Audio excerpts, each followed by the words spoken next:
A common question in the fitness industry is whether or not you should be doing weightlifting or you should be doing calisthenics.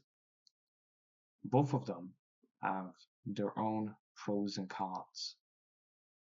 The biggest pro of calisthenics is that you can do them anywhere.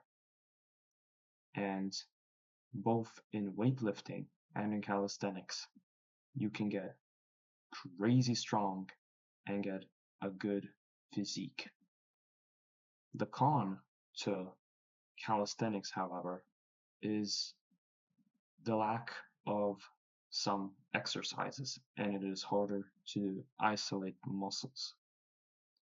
And in order to keep getting progressively stronger at calisthenics, you either have to do a harder variation of an exercise. For example, if you get really good at doing the push-up and you can do it for many reps, you have to either, first of all, you have to try doing it slower and controllably, especially doing the negative slowly.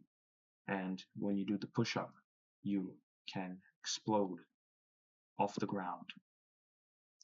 Okay, so controlling the negative and doing it more slowly with tempo.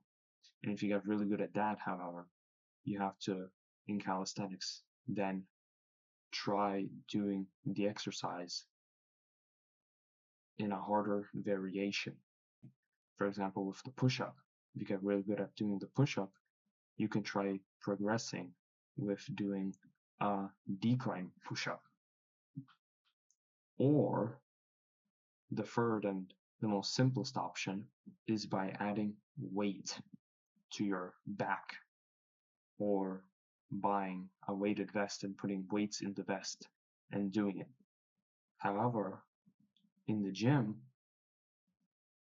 you have more exercises with isolation and you have more exercises to choose from.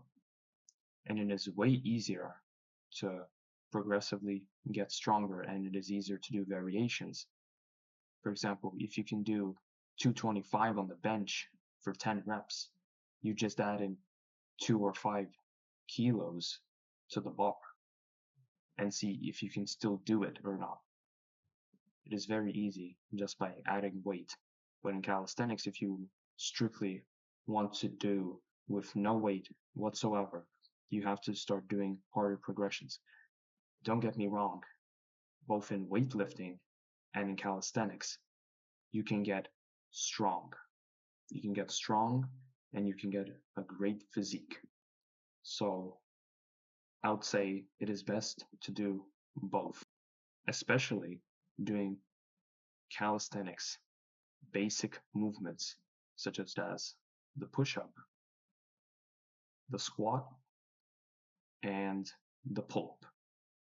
Pull-up being a very good compound exercise for the back.